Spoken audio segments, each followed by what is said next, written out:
Okay, so welcome everyone. We have a pretty full house today.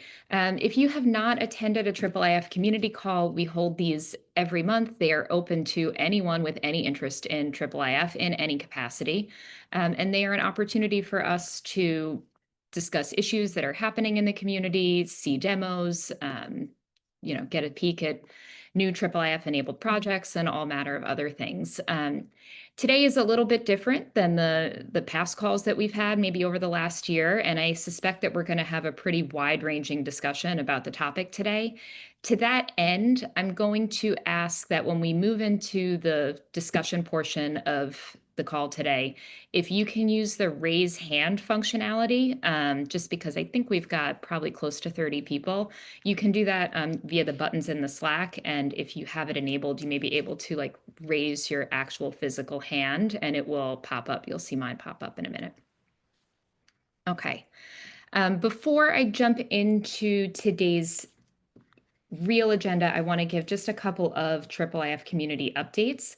The first is that our online meeting is happening January 27th through 29th of 2026. The call for proposals is open for that now. There's a link in the agenda. This year, we are looking for lightning talks and workshop and training opportunities. It's a really, really lightweight submission portal. If you are thinking that you have something you might want to submit, I would encourage you to do that. And then the other long-term save the date is our annual meeting happening June 1st through 4th, primarily in Leiden, the Netherlands. So you can put that on your calendar. Quick overview of what we're going to do today. So to get us started, I've asked a couple of people to give us a quick, maybe not quite presentation, but a little context for the discussion that we're going to have about bot management within the IIIF community. First, I'm going to welcome Ben Johnson and maybe Chris Gilman to talk a little bit about the problems that were having, at least with accessing resources because of an institution's bot management system. Then I will turn it over briefly to Tom Crane to talk a little bit about some potential solutions from the perspective of the Wellcome Collection. And then we'll welcome Sharon Bayer and Jason Knight from Harvard Library to talk about what they're doing. Once we get through that and everyone's kind of on the same page about what the problems are, what the solutions are, and what we might do going forward, we will open it up to discussion. At that point, I will do my best to try and facilitate and make sure we're not talking over each other, but I would encourage folks to raise your hand, talk up. We want to hear what everyone has to say. Okay, and with that, I'm going to turn it over to Ben Johnston. Hey, thanks, Caitlin. My name is Ben Johnston. I'm an educational technologist at Princeton University in the Teaching and Learning Center there. I don't work for the library. I don't work for the museum. I don't manage an image repository of any sort. Even here at Princeton, that has quite a large repository. I am active with Chris Gilman in the IIIF for Education community group. And as a group, we are very active in creating what we call teaching collections. So working with faculty members and students to pull resources together from repositories around the world to create collections that are then used in courses.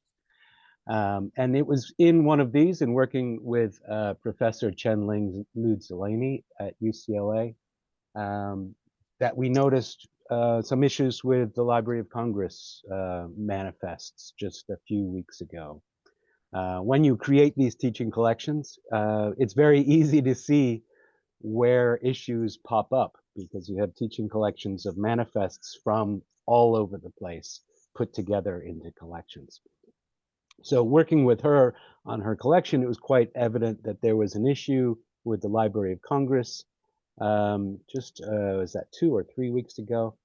And looking into it, it seemed that it was some issue with Cloudflare, some application firewall that was requiring some verification that the person requesting the manifest was human, quote unquote, which of course Mirador is not human. So I'll keep it short. Maybe Chris, do you want to add something onto that? It's just to say, Caitlin, I'm afraid you misread my Slack message to say I agreed with you to nominate Ben to talk about this. That's fine. So that's all I have to say. That's okay. You might have something And to say later. I will have something to say, I'm sure, later. So I'll leave it at that. I'm somewhat of a technical person, but not technical in the respect of this conversation today. So I'll pass it on to whoever is next. Yeah, I think that provides a little context for how we got spun up talking about this. And I think Tom is going to talk next, and he has a couple slides for us.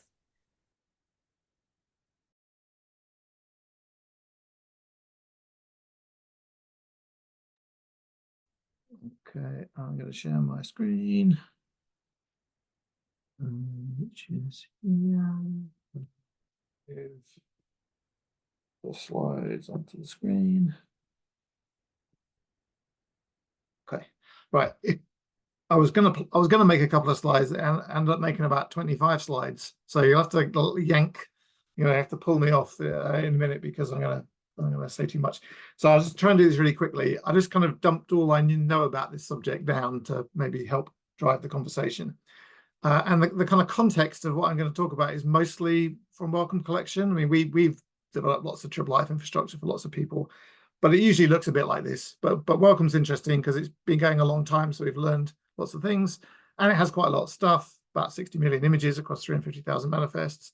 And it's reasonably high profile, but it's not so high profile that it's the most famous thing in the world, but it gets a lot of traffic.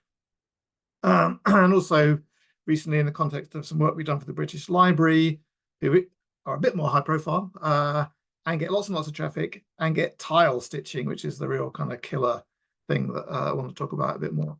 So I'll talk about the presentation API first, which is basically, as we know, they're just big JSON documents with loads and loads of links in them. And lots of those links don't actually go anywhere.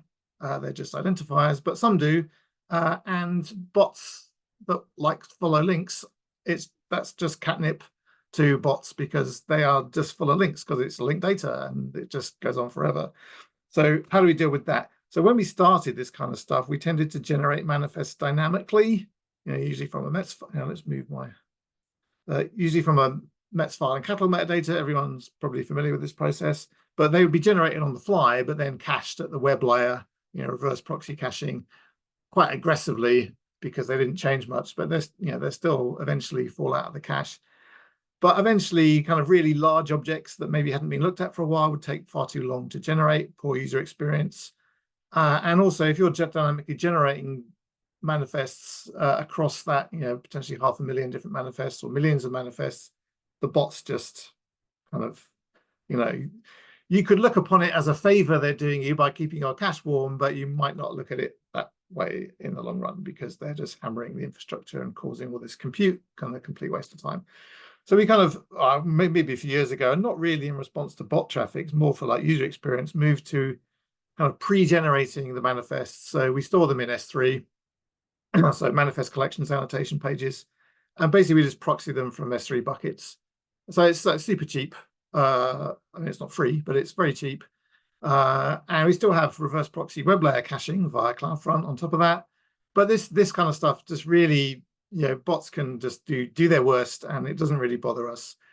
We can have like huge amounts of traffic crawling the manifest, and it's fine. So this is kind of for us a solved problem by just proxying onto pre-generated manifests in S3, and also making sure that any of those non-dereferenceable but still on the same domain URIs don't cause any unnecessary overhead. They just get kind of swallowed as soon as they come in. So this is kind of good.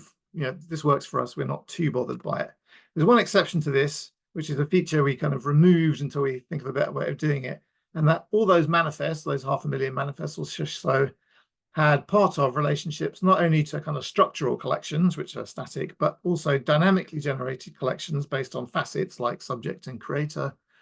And there are a potentially very, very, very large number of such dynamic collections.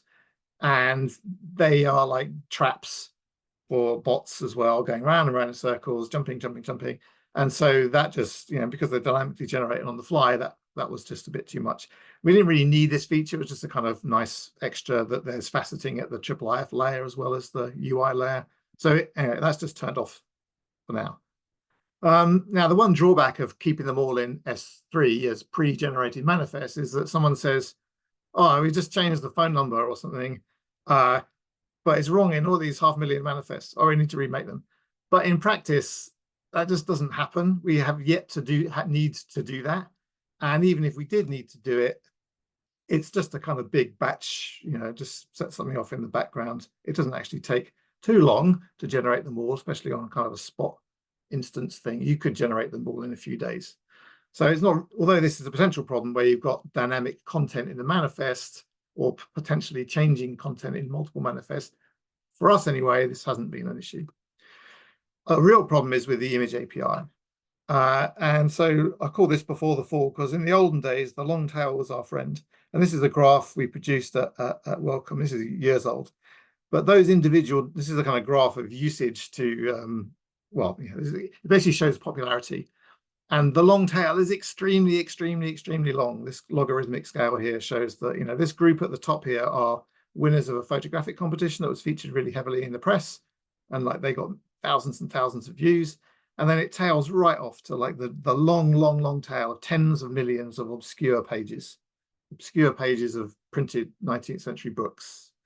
I haven't got the exact traffic figures, but anyway, but this when we started doing this 10 years ago, or whatever, this graph was our friend because we could we could keep millions and millions of images on cheap S3 storage and move the ones that we needed fast access to. Lots of people do this onto fast disks where image servers can read them through random access file systems. And then we kind of keep that hot cache. We say, well, I got like 2 terabytes of fast disk as opposed to like, hundreds of terabytes of slow disk. And we just keep the most popular things in that cache. That's great. That worked really well for a while. But crawlers just totally disrupt that model because they force you to bring stuff into the cache that maybe will be looked at only once. And so it's hard to keep the stuff that humans are looking at hot in the cache and satisfy all the bots. And also years ago, we came up with a set of interaction patterns for like, these are all the different kinds of user interfaces and user experiences that drive IIIF image API traffic. How do we design our services to handle all these scenarios nicely? And I remember these are actually made before 2020. I think I moved them somewhere 5 years ago. But there's just one thing on here called computational consumption of the image API. And at the time, it felt like, well, that would be great when people start doing that. That's the kind of real benefit of it. But it turns out it's not so great. So anyway, but the point is that we weren't really thinking about this right at the start of the infrastructure. We're thinking about human user experiences and designing the infrastructure to make those experiences better. Things like, well, although individual humans only tend to look at one page at a time, they might look at hundreds of thumbnails at a time. So we need to do something about those. And also maybe so we kind of pre-generate thumbnail-sized images for all our images so that we can serve them totally low cost. Huge numbers of thumbnails serve absolutely fine. We generate a set of JPEGs at particular sizes, keep them on disk. Lots of people do this. But we have got nuances on top of that. If someone comes along and maybe isn't observing the sizes parameter in the image service and requests something maybe slightly smaller than one of our thumbnail sizes, then we'll just serve them the thumbnail but resample it on the fly rather than trouble the image server. That also works really well. Can serve huge numbers of thumbnails, even if they're a bit off. Other use cases for pre-generated full-size images are to serve responsive image tags. But basically all these things are like, can we get pixels out without actually bothering an image server? And so, that's the kind of tactics we've been adopting there.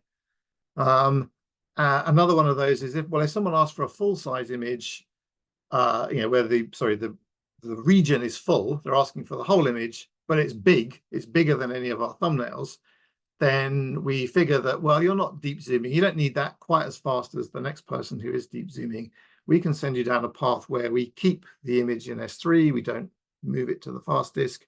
We use a feature of Cantaloupe that allows it, in theory, to stream from S3. but it's not really, wasn't quite as good a solution as we hoped it would, because it's still kind of moving it. Cantaloupe doesn't entirely do what you might think it's doing when it's doing that streaming from S3. But these are different tactics for different sort of audiences. And we make sure that any reference directly to an image in a published manifest that a bot crawler might see is a reference to a pre-generated size. So like we have sort of 1,000 pixel on an edge JPEGs. They're the body images on the painting annotations.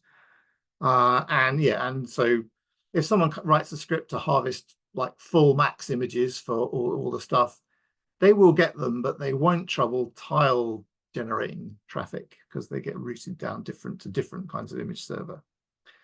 But all that's great. But then we had this tile stitching issue, and we're seeing a huge amount of this with traffic to the British Library, where people, and this is clearly not, these aren't bots in the same sense. They are clearly human directed scripts. They have lots of intentionality behind them. Someone wants these images, and maybe if someone wants one painting, not going to be too much of a problem, but if someone wants thousands and thousands of manuscript pages, then it is a problem, because they end up making millions and millions of tile requests. And they're like something a bit weird, like this. There's a whole load of traffic here from something with a user agent of IIIF Stitcher, which is requesting, rather than default.jpg, it's requesting color.tiff, as if it's actually trying to reconstruct a TIFF, even though the source image behind this, unbeknown to them, is a JPEG 2000. I don't know what they're doing, but they're asking for stuff in TIFF format and reconstructing images. And as I said, this is kind of, this is clearly, someone has set this up in order to harvest content from the British Library. And like, what is the goal of that? And maybe they just don't know any better, and they could, there's this full max request I could make and get it in one hit, and that's fine. Or maybe they do know about that, but they're not satisfied because the maximum width they're getting from that is not the potential width that they could get from tile stitching. One thing they probably haven't tried is just, well, I want these images, why don't I just ask the British Library for them, and they'll probably give them to me if my usage is fine. Well, and then there's the whole kind of class of people who say, I don't trust libraries, I'm going to get these myself, or I'm just a kind of chaos agent and I don't care. And I think, some of it is that kind of traffic. So there are other potential, like, more human-based solutions rather than purely technological solutions, as to offer more ways to get big images. But some of those images are restricted for reasons of policy that aren't purely technical. That's why we might have max widths that are reasonably small, like 2,000 pixels or something. And that's the trouble. If your max width is smaller than something that someone who really wants the full-size image could get with tile stitching, and they don't care the effect it has on you, then they're going to tile stitch unregulated, unconstrained by rate limiting. So just this max width thing, we have to have a max width, even if it's kind of implicit and hidden, because an image server can't serve an arbitrarily large image. So there's always a max width, even if it's, in an ideal world, it's bigger than any of your images, but not necessarily. This is the thing we're working out now. We kind of are fine with dealing with presentation API traffic and JSON big objects, but we're not fine with dealing with pixel responses. But kind of some of the answers are maybe, rate limiting people once, individual sources once they've exceeded a certain number of tiles per minute. Because what we don't want to do is just rate limit tile traffic arbitrarily, because we want our deep zoom user experience to be super fast for humans. But it's like, once you've gone beyond, well, you're probably making a bit too many tile requests there to be actually looking at this stuff. That's where you want the rate limiting to kind of kick in. I'm nearly finished, 2 more slides. And then I just came up with, like, if we had infinite amounts of money and didn't care about any of this stuff really, there are kind of 2 approaches. One is the kind of go all out on disk speed and horsepower, and that's like, you don't use things like S3 and moving files from cheap storage to expensive storage. You just use expensive storage for everything, and mount that expensive storage on an arbitrarily large number of image servers that you can spin up, and just keep serving the traffic no matter how heavy it is. So that's your kind of money no object option one. And the money no object option two is to kind of really extend this idea of pre-generating sizes. So pre-generate a useful set of full sizes, and pre-generate a static image pyramid, and pre-generate a full max, and do this in multiple formats, at least JPEG and WebP. And then if you're not happy with that, but still want to provide the ability for people to request arbitrary crops, then you invoke image servers in your pipeline, and then you've got the full, you're storing billions and billions of tiles pre-generated, but you are serving them fast, and you can still handle arbitrary regions. That's the end of my slides. Okay, so one more quick maybe set of a little bit of context to the issue is I'm going to ask that Jason Knight and Sharon Bayer talk a little bit about what is going on at Harvard libraries to try and combat this problem. Hi, I'm Sharon Bayer, and I work for LTS for Harvard Library, and I can speak to this largely from the perspective of the infrastructure. So we're on the operational side of the fence, and so our services are hosted in AWS. We've typically been using WAF rules, which are Web Application Firewall rules. Recently been experimenting with CloudFront, and I think what we're seeing is sort of a shift in the way unfriendly traffic is presenting itself. So in prior years, we'd see a single IP address that was misbehaving. It's fairly straightforward to block it. But now we're seeing wide swaths of IP ranges that are being used.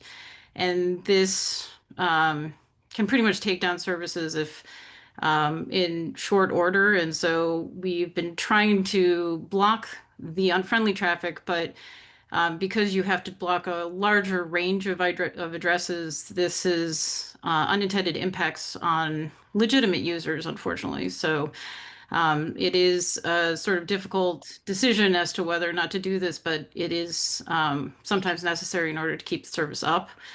We've had uneven success with caching because bots tend to flood the zone with requests. So there's a lot of churn in the cache. And that has its own performance and cost implications, particularly in cloud environments.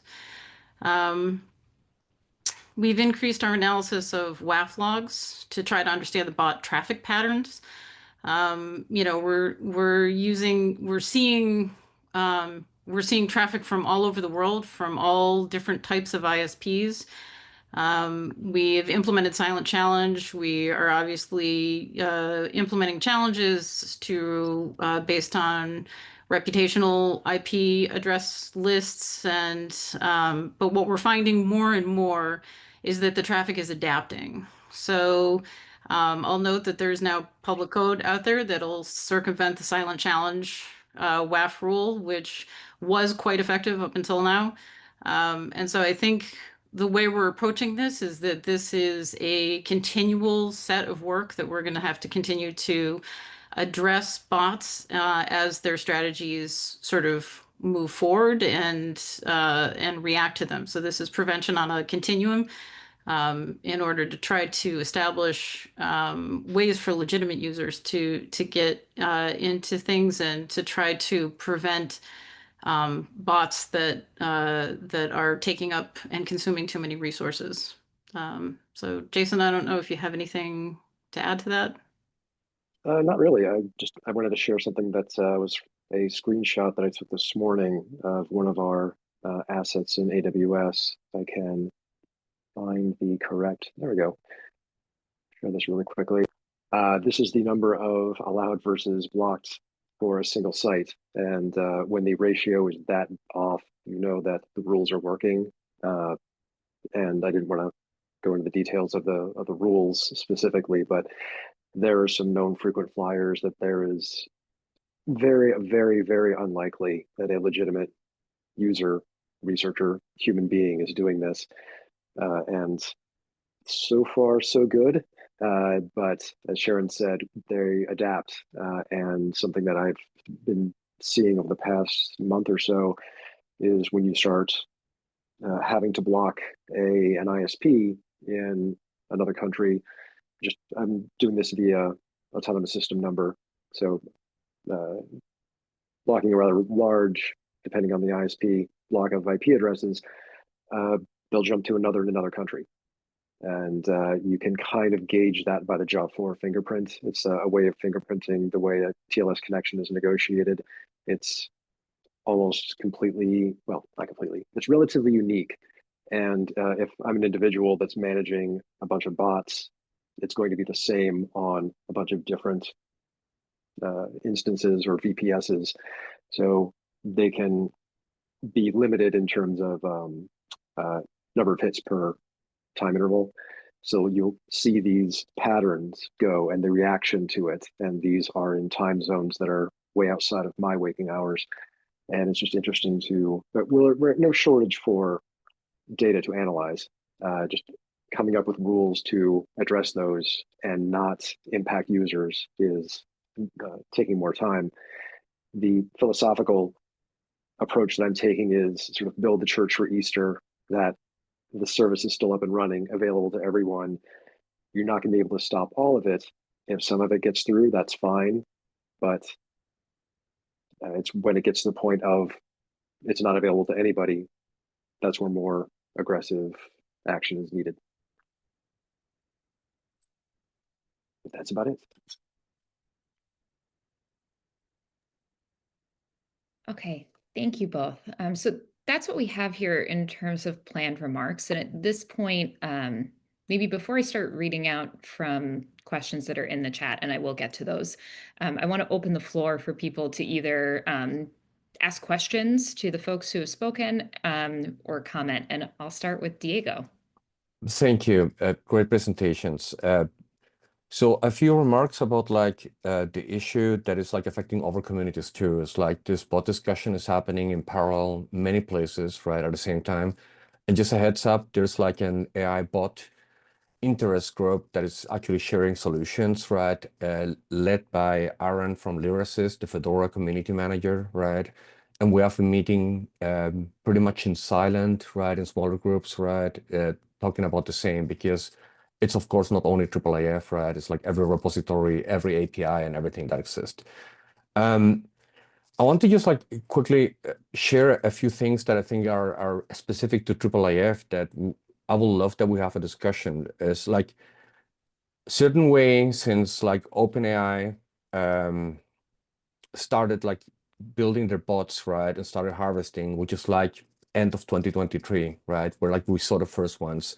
And this behavior that you just like actually shared, where you're seeing like millions of IP addresses, right? We had like in a single day 50 million different IP addresses, each one with a single hit, right? Started appearing, which is like basically outsourcing economy and smaller ISPs not being able to like manage, right, their own infrastructure. So selling the networks for like this harvesting. And I might share later in Slack a GitHub page where you can hire this, right? It's like there's a page that explains how to bypass Cloudflare and every WAF, right? But also like how to hire harvesting services, right? So you can actually move around. We started actually thinking about like, and this is like the very theoretical question, is like, what is actually public infrastructure? It's like, is the internet public? What is our goal, right, as a community to serve humans, right, and people interacting, right? And at the end of this, what is the definition of openness, right? So I know there's like this mention is like if we had eternal amount of money, right, and resources, we can just like keep on dropping things, right, and making things larger. Honestly, our experience with Allison, we managed 18 servers, 18 repositories, right? We have small repositories with 20,000 objects, right, which will probably be like 100,000 different IIIF manifests. We provide every version of IIIF manifest. And we have very large ones, right, with 600,000, a million, right? The traffic is exactly the same in the small ones and the larger ones, right? Bots, right, people leading these bots, right, are harvesting over and over. So where I'm coming from, a lot of us, right, are coming from different perspectives. Once the first presentation, right, and the actual pain is like as consumers of IIIF resources, right, you want to be able to actually consume them, right, and follow what is being exposed in a IIIF manifest to use the images. And then you have the people producing, right? And also like exposing them, right? So our idea, of course, right, as people producing and exposing them is to serve the consumers, right? What we cannot right now is identify if you're a human or not. And the humanity part of this is so important, right? Because everything is open until, right, like using a restaurant analogy, until you have like 100,000 people storming your restaurant and trying to use all the tables, right? We have like a limit, and dropping more resources will not help. That's like for sure, right? Our largest, and I was going to talk about traffic, our largest moment of hits was like 3 million hits per hour, right? In one repository, right? And here's like the interesting part. You probably are aware that we speak about good and bad bots, right? There's not such a good thing anymore, right? Google, for example, has like 5 bots, right? All of them don't respect robots, right? You cannot throttle them down, right? You know their IP addresses, right? But you cannot do that. Bing, for example, is deferring all their ChatGPT questions directly to our servers, right? Including the content search API, right? Directly, questions that people are making on a prompt going directly into the content search API, right? So the only way we manage so far, and this is like sharing quickly our solution, right, is actually first understanding the patterns. We read logs every day, right? Then when that didn't work anymore, and we have like no longer like day shifts and night shifts, we thank you to UCLA for sharing that originally, right? We started using an open source application written in Canada named Anubis, right? And Anubis will, of course, like bring pain to people reusing assets, right? Anubis uses a very simple strategy. What it does, it proposes a challenge to the bot, right? A cryptographic challenge, which requires a browser, right? So for APIs, it's terrible. The challenge basically says like, try to solve, right, this cryptographic challenge, right? And try to give me an answer that is as precise as possible. For a single human, right, navigating with a browser, that takes like a few milliseconds, right? For a bot that is sharing infrastructure, solving 1,000,000 times that challenge is impossible. It's too expensive, right? So we're basically playing back the same type of like thing they're doing. They're using our resources. We try to use the resources, and they give up, right? We had for the first time, yeah, War Canada, by the way, yeah. For the first time, 3 months with actual sleeping, right? And all our servers are managing things, right? Our bot blocking strategy includes blocking OpenAI, Claude, and other people, right? And we're like doing that publicly, and we're saying that. We're sending also headers that are not like fully official, but they're actually like already being used by their own AI generation, saying no AI, right? Or IIIF servers respond to it like a tiny header, right? A tag saying no AI, don't use this for AI, we're telling you, right? Even if you have access. The problem with that is that the way we're right now assuming openness requires understanding what a human is and not, right? And requires a certain patterns of interaction that an open spec like IIIF sadly cannot provide if we don't have agreement in the way we're interacting with IIIF at the developer level, right? At the client level, at the Mirador, the UV level, etc., right? Even simple things right now, like the way Mirador fetches an asset, right, versus UV fetches an asset, right, versus like Clover fetches an asset. Each one uses a different way via JavaScript, right, and uses a different type of negotiation, right? And also like sending, right, if you actually have like absolutely open course or not, totally different, right? So as a back-end producer of data, I cannot identify other than knowing that it's an Ajax call, which I can actually understand, which can be faked, right? But at least currently bots are not doing that. Right? So I will say the idea here, and this is like the most human idea, that has nothing to do with technology, is actually understanding that we have people that will consume, and we have the promise of like allowing them to consume, and we want to actually identify them, and we need actually a friends list instead of having an enemy list, right? Of all the people we want to block, right? Which is like forever. We should actually start sharing which are the people we actually trust in our community, right? That are part of that, and start opening at the back end for those at least what we figure out the other part. Okay, that was long. Yeah. No slides, so. Yeah, I think before we move on, I just want to point out a comment that Sarah Brumfield left in the chat, which is that it sounds like she has had a lot of work of trying to make it onto the friends list of the University of Toronto Content DM, University of North Texas, Aviary, and Internet Archive, which is not nothing. Okay, other thoughts or questions?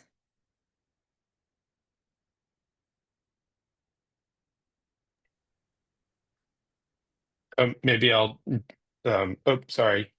Go ahead, Michael. I'll raise my hand. Yeah, let's do Mike, then Christopher. Yeah, I just want to add, we're also using WAF a lot at Yale.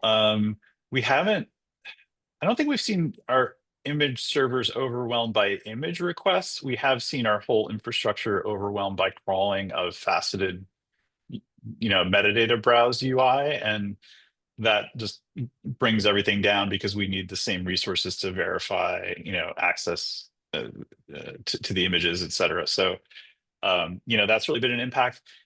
As far as having been involved in some of the incident response around this, we see a lot of traffic coming from certain countries, Singapore tends to be really high on the list, et cetera. My understanding is it's the regulatory environment there is friendly to harvesting and reuse of content for training. So that's one of the things I think we're wrestling with is we can start to put the brakes on traffic from a particular country, but one, we might have our own faculty there and our students, right? So, and secondly, it seems not desirable to really put a cap on traffic from a whole geographic region, but sometimes we have to do that to get things stable. And a few weeks ago, we had some problems, and we saw the ISP hopping or country hopping. And for the first time, I saw the hop actually move into the US to a third tier hosting provider, which then the country level blocks fall apart, right? Because we can't block US traffic. So so that was really interesting, and I wonder if we're going to see more of that. But a lot of our traffic comes from a very few countries, and so if we need to stabilize things, especially if it's on a weekend or something like that, and we need it to die down, we'll start kind of blocking at that level if we can't isolate the IP ranges enough to make it viable to keep the service up. So that's Okay, Chris. I'm glad to be involved in this conversation, and would like to just make a pitch that as we move forward with whatever deliberations and decisions are made over the long term, that there be representation from what I would call sort of indirect users. We're talking about kind of a binary distinction between bots and humans, but in my kind of a general fuzzy experience in this community and working with IIIF, I've kind of come to understand that users are generally typed as individuals who might be doing their own research using Mirador or accessing materials through some kind of digital collections site that is essentially, as I would say, through the front door. But if a human, or in this binary, we talk about a human being a class or a set of users, or as Ben described at the outset, a teaching collection, which is a sort of deferred usage over the long term. It gets more complex, and there are breakdowns that might happen that we don't know about when we create content that has the usage built in to occur sometime way down the line. So in that sense, just to say, users and usage might be very complex in that sense, and structured and have a lot of interdependencies.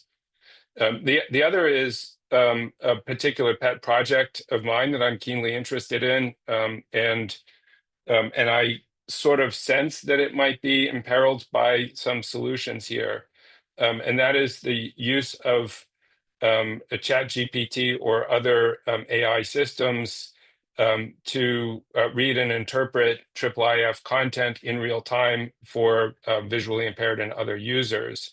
So for accessibility purposes, the experience of a human using bots as a mediator to the content, that's I think a really a productive or encouraging possibility, and I wouldn't want to preclude that by again identifying any kind of bot access as inherently inhuman or wrong. It's just there are a number of these kinds of initiatives, projects, efforts, et cetera, underway. And as we address this big question, we also have to kind of keep track of all the little ones that might be implicated. Okay, Robert.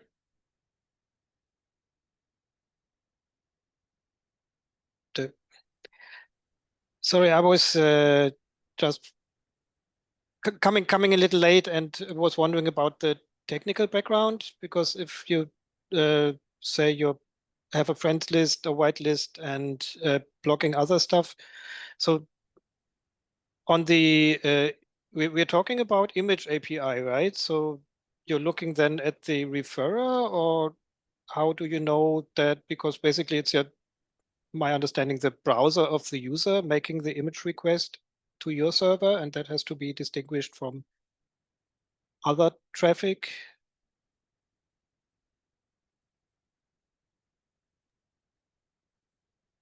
Is that a question for me, Robert? I don't know if anybody. Yeah, I mean, how are you doing it? So, because you were last to Okay, so yeah, So- I can share like later the rules we have, but so we're using right now an application named Anubis, right? Anubis is like helping us formalize the rules we already had in Nginx, right? Or Nginx rules previously were actually based on patterns. So because we built the software that we ran, right, we understand the patterns of interaction very easily, right? And we have also like extending and modifying viewers. We understand how viewers are calling things. So originally, Anubis, what we'll do is like propose a challenge to the browser, right? If you're using a browser, of course, right? And the browser will actually have to solve it internally, right?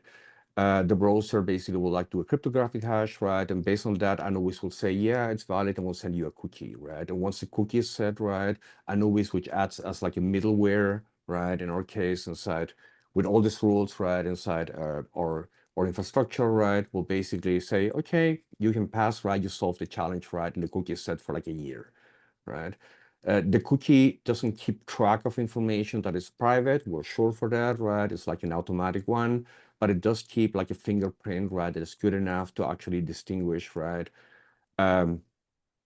One bot, for example, could actually pass, because if the bot is coming from a single IP address and does the work, right, it will actually be able to solve the CAPTCHA, right? The automatic one.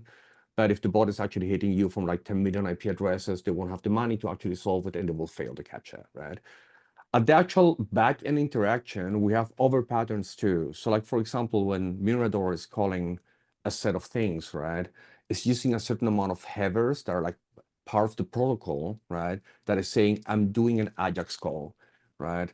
And my call is coming, right, with this like certain formulated thing, right? And it's being called with a certain referral. So there's like a lot of headers there.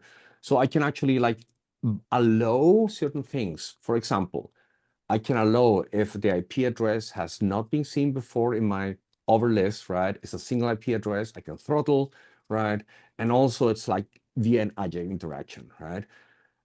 Most of the decisions, this is like actually funny, need to be done, and people running infrastructure will agree with me, in silent, without sharing with other people, because the moment you share that, the moment you expose that to GitHub, the moment you put it, right, they will understand the patterns, right?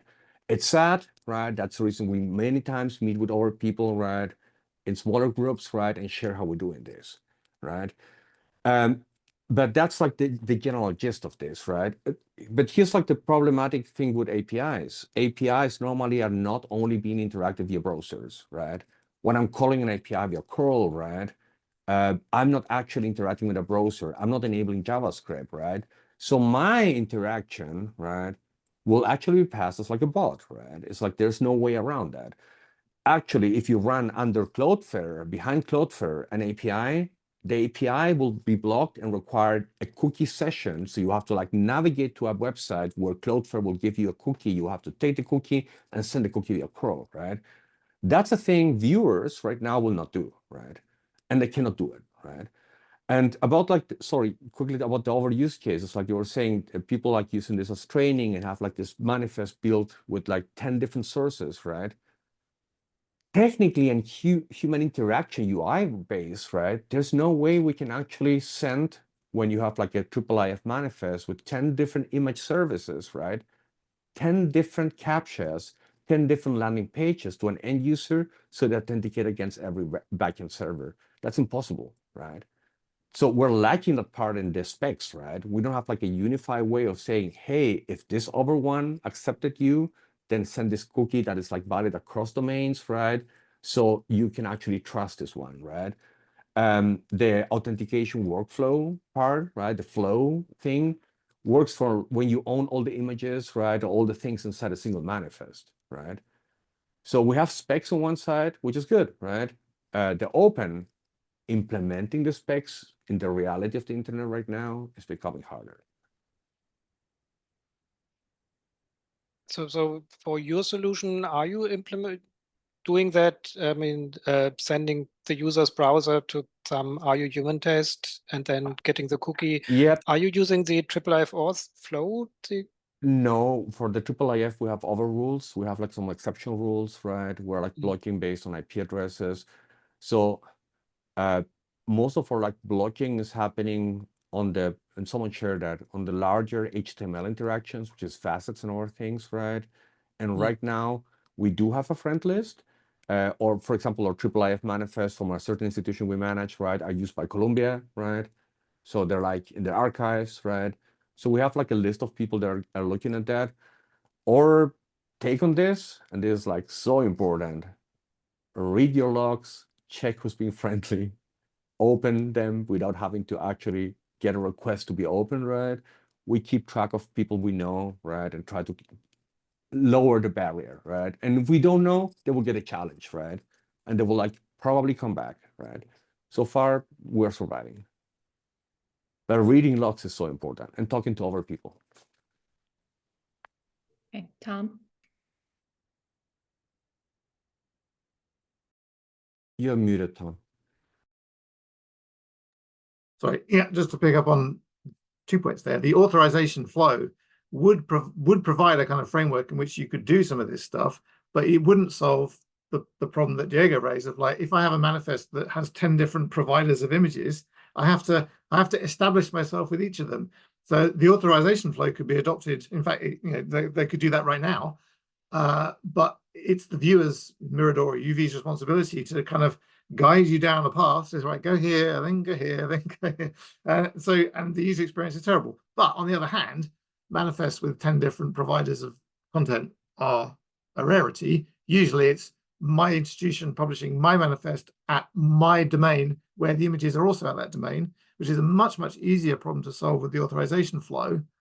But it's kind of sad that you could go some way to solve some of these problems by basically making most IIIF resources auth protected, even if the auth is not, the kind of authorizing aspect, or, it's not like a username and password. It's just the ability to demonstrate that you are human, or you are going to, comply with some rate limiting thresholds, or the robots.txt. The auth flow doesn't really mind what the mechanism of auth is. It's just the establishment of trust with the provider. So there are tools there, but it's kind of, it wouldn't be a happy place to go to if all our IIIF was protected by the authorization flow.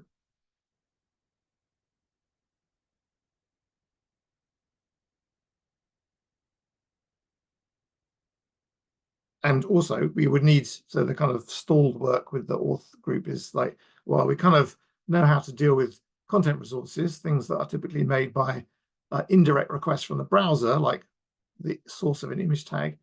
But we're talking here about access control of JSON resources, the actual presentation API resources, which is a solved problem in the sense of doing things with kind of OAuth 2 type flows.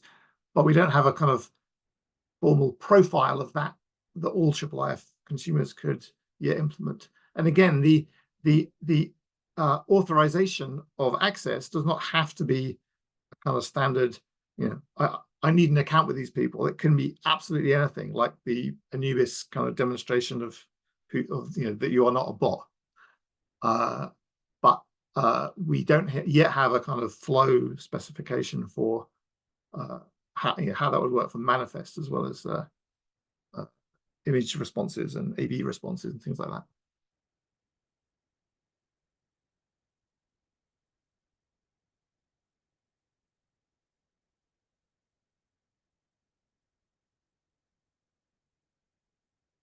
Cool. I like one more thing. It's that in one sense, it's not that bots are bad, because for all these uses, whether it's assistive technologies that are AI enhanced, as Chris mentioned, or just people doing completely legitimate and valid research that IIIF makes possible, this wonderful thing that we've made that makes all this stuff possible, that somehow we have to kind of stop making it possible because of all the bad actors. So it's not like just the kind of general bots bad is not the case. It's bad bots are bad, good bots are good. It's inconsiderate bots that we object to. Just very quickly to add to that, because I just heard a podcast this morning from the open source registry infrastructure providers, so NPM and PyPI and so forth. They wrote an open letter, and because they say, well, we provide this service for open source users to download binary artifacts and stuff, and what is used is by bots and AI agent things, which during the execution of the agent download all the jars every time 500 times a second, which is obviously bonkers, because they could just download it once and cache it somewhere, which was what people did before the CDNs got so good, because then you had to cache, because otherwise your build wouldn't run. But then everything got so good, but so now you don't have to cache, so nobody caches anymore.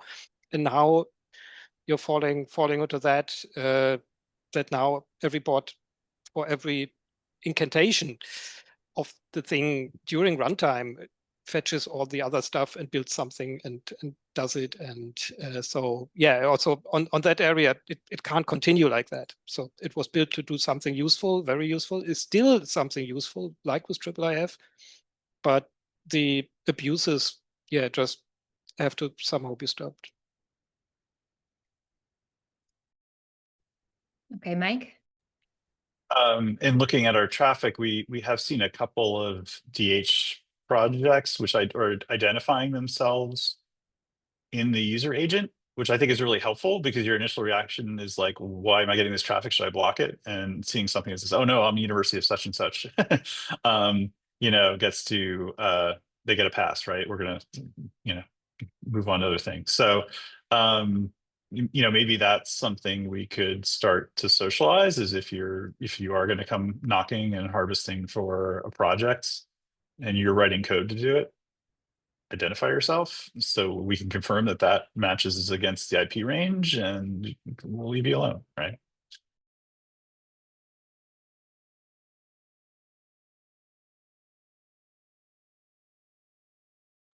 Just don't publish that anywhere.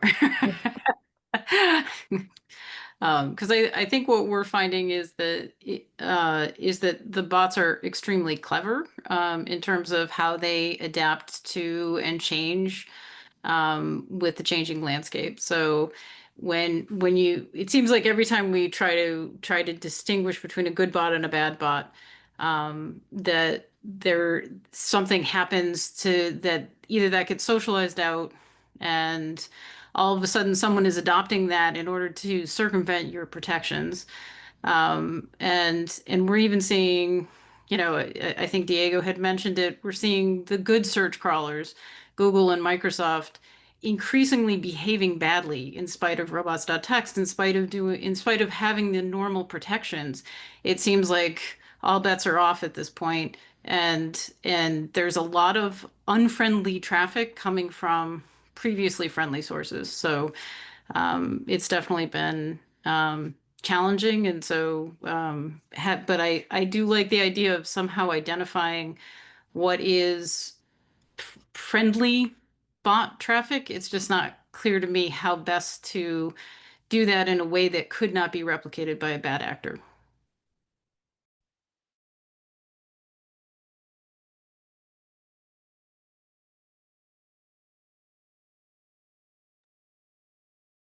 I think the naming helps when you're triaging something. It helps you separate out what's really a cause of problems. And again, you tend to be going down a list and seeing, okay, what domain is this? What country is the traffic coming from? What's going on here? And if you see something as a DH project and they're actually coming from a .edu, they're not going to be your first choice of things to block unless they're really causing you problems because they weren't careful.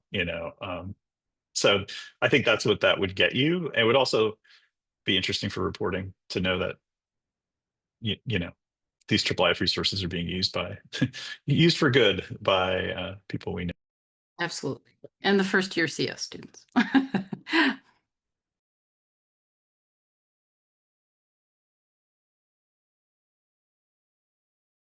Okay. Any last thoughts in the final 2 minutes here?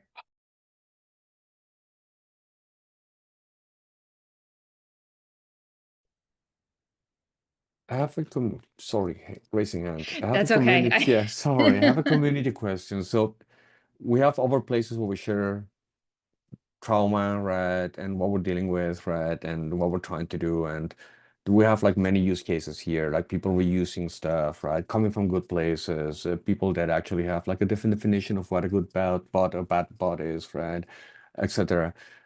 Normally, we don't have like a way of acting on this or like following up with solutions that actually apply or like a way of like giving feedback back to specs writers, right?